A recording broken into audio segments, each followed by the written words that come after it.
My name is Taylor. I'm 22 years old. Right after graduation, I made one move, one quiet move, one move that changed everything. Nobody knew, nobody understood, but that one decision changed my entire life. And when everyone found out, they were shocked. I graduated from college, um, business degree, good grades. My whole family was happy, proud, especially my parents. They paid for my entire education, tuition, books, apartment, everything. Um, and now graduation was done. Now it was time to meet their expectations.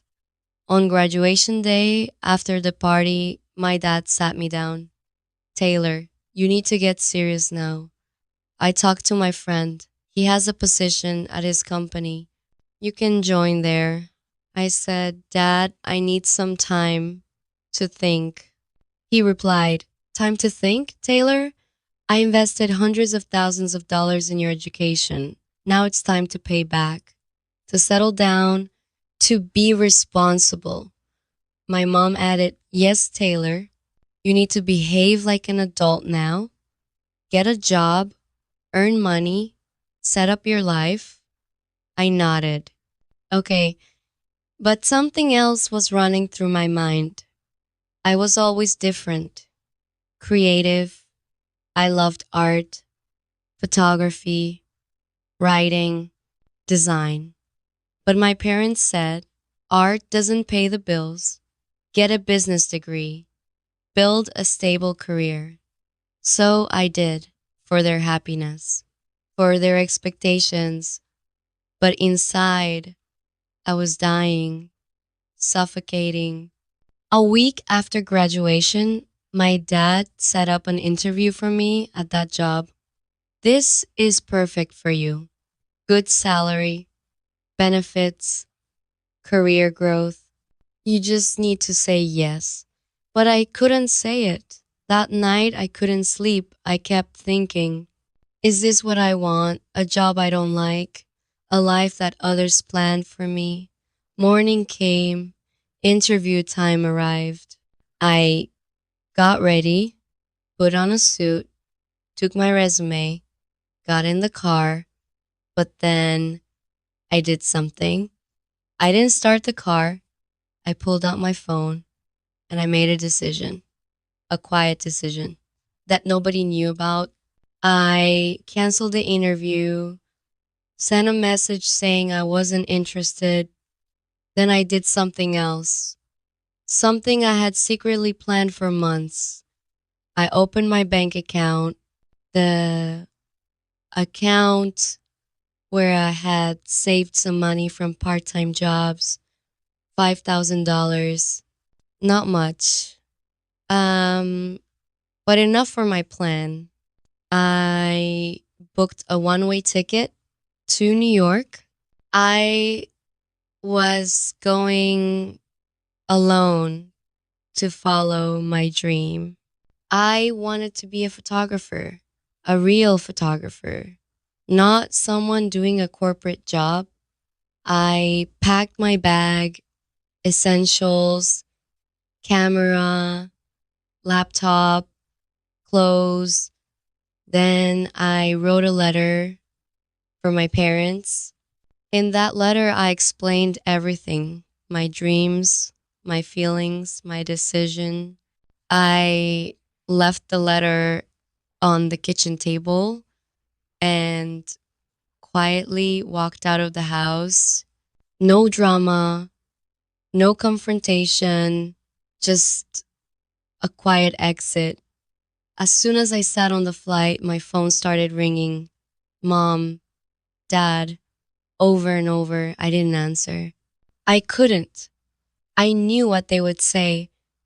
You've gone crazy.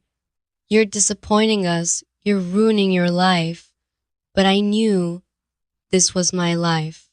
And I wanted to um, live it my way. I arrived in New York. Reality hit. The city was huge, crowded, expensive. My $5,000 felt very small, but I was determined. I rented a small studio apartment, shared, tiny, but mine. I started freelance photography, small gigs, events, portraits, whatever I could get. Money was tight. It was a struggle, but I was happy. For the first time in my life, I was living for myself. 3 months passed. My phone still rang, but less frequently. Then I got an opportunity. A magazine hired me for a photo shoot. It was it was a small assignment, but it was my break. I did that shoot with all my heart, with all my creativity. The photos got published, people noticed. I started getting more work. Slowly, my career started building. Before I tell you what happened when my parents found out, hit subscribe and like this video because their reaction to my success was absolutely shocking. 6 months in, one of my photos went viral on social media. In magazines, my name started getting famous. Taylor, the photographer. Then I got a call from a major magazine. They wanted to hire me full time, good salary, international travel. My dreams were coming true. And that's when my parents found out. Someone from our hometown saw my work. They recognized me. They told my parents. My phone rang. It was my mom. I answered this time. Taylor, is that you? Yes, Mom. Where are you? What are you doing? We've been worried sick. I took a deep breath. I'm in New York, Mom. I'm a photographer. Silence. Then my dad's voice. He must have grabbed the phone. A photographer? Are you insane? You threw away your degree, your future? For what? Taking pictures? Dad, I'm happy. Um, I'm successful. This is what I wanted. Successful? He laughed bitterly. You ran away like a coward. You embarrassed us. Everyone is asking about you. What am I supposed to tell them? Tell them the truth? That I'm following my passion. Passion doesn't pay bills, Taylor. Actually, Dad, it does. I'm making good money. I just got hired by a major magazine. He went quiet. My mom took the phone back. Taylor, please come home. We can fix this. You can still take that job. It's not too late. Mom, I don't want to fix this. I'm not broken. I'm finally living my life. But we had plans for you. Those were your plans, Mom, not mine. I hung up. My hands were shaking, but I felt free. Weeks passed. My parents didn't call again. But I heard from relatives. They called to tell me how disappointed my parents were, how I broke their hearts, how I was ungrateful. Some supported me, most didn't, but I didn't care anymore. My career kept growing. I traveled Paris, Tokyo, London, taking photos, living my dream. I met amazing people, other artists, photographers, creatives who understood me. I wasn't lonely anymore. I found my tribe. A year passed since I left home. My work was featured in major publications. I won awards. I was invited to exhibitions. I was living proof that following your passion could work. Then something happened. I was at a gallery showing my work. It was a big event, important people, critics, collectors. I was talking to someone when I saw them, my parents, standing at the entrance, looking uncomfortable. My heart stopped. They walked toward me slowly. My mom was crying. Taylor, she whispered. I didn't know what to say. My dad looked around at my photos on the walls. Photos of cities, people, moments, life. He stared at them for a long time. Then he looked at me. His eyes were red. These are beautiful. I felt tears forming. Thank you. My mom hugged me tight. I'm sorry. I'm so sorry. We stood there in that gallery, crying, while people watched. We went to a quiet corner, sat down, and talked, really talked, for the first time in a year. My mom said, we were wrong, so wrong. We thought we knew what was best for you.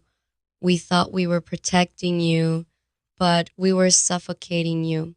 My dad added, I saw your interview online. The one where you talked about following your dreams despite opposition, and I realized I was the opposition. I was the one stopping you. I just wanted you to be safe, he continued, financially secure. I didn't want you to struggle. But that struggle made me stronger. It made me appreciate my success. It made me who I am. He nodded. I see that now. I see how happy you are, how alive you are. And I realize you were never alive when you were following our plans. My mom took my hand. We pushed you into a box that you didn't fit in. And when you broke free, we were angry. Not because you failed, but because you proved us wrong. You showed us that there's another way to live, a way we never considered, and we were too proud to admit it. She wiped her tears. But seeing you now, seeing your success, your happiness, your confidence, we can't deny it anymore. You were right and we were wrong. My dad looked at me. Can you forgive us? I didn't answer immediately. I thought about everything, the pressure, the expectations, the pain of leaving, the loneliness. But I also thought about where I was now, who I had become. Dad, I don't need to forgive you. I need you to understand me, to accept me, to support my choices, even if they're different from what you wanted. We do, he said quickly. We understand now. And we're so proud of you. We should have said that a year ago. But we're saying it now. We're proud. Those words, the words I waited my whole life to hear, we spent hours talking. They told me how they found me, how they followed my work online, how they watched from distance as I grew. My mom said, every time I saw your photo in a magazine, I cried. I was proud and sad at the same time.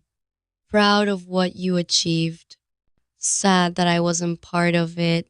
You can be part of it now, I said. If you want. We do, my dad said. Very much. Things changed after that night. Slowly, carefully. Um, my parents started calling, not to criticize, just to talk, to ask about my work. my life, my happiness. They came to visit, saw my apartment, met my friends, attended my exhibitions. My dad even bought one of my photos, hung it in their living room. When people ask about you, he told me, I show them this and I tell them about my daughter, the successful photographer, the brave one, the one who chose her own path. My mom started a scrapbook filled with my published work, articles about me, everything. She showed it to everyone, her friends, relatives, neighbors. This is my daughter, she would say proudly. You know what I learned? Sometimes the bravest thing you can do is disappoint people who love you. Not to hurt them, but to save yourself. My parents loved me, they wanted the best for me, but their version of best was killing me. I had to choose their approval or my happiness. I chose happiness. And you know what? Eventually, I got both. My quiet move after graduation shocked everyone. It hurt people I loved, it caused pain, but it also saved my life. It gave me purpose. It made me who I was meant to be. 3 years later, I'm still a photographer, still traveling, still creating my relationship with my parents stronger than ever because now it's built on truth, on acceptance, on real love. They don't just love the idea of who they want me to be, they love who I actually am. And that makes all the difference. Right after graduation, I made one quiet move. I left, I chose myself, I followed my dream. That move changed everything, not just for me, but for everyone who knew me. It showed them that there's more than one way to succeed, more than one path to happiness. And sometimes the path less traveled is the one that leads you home to yourself.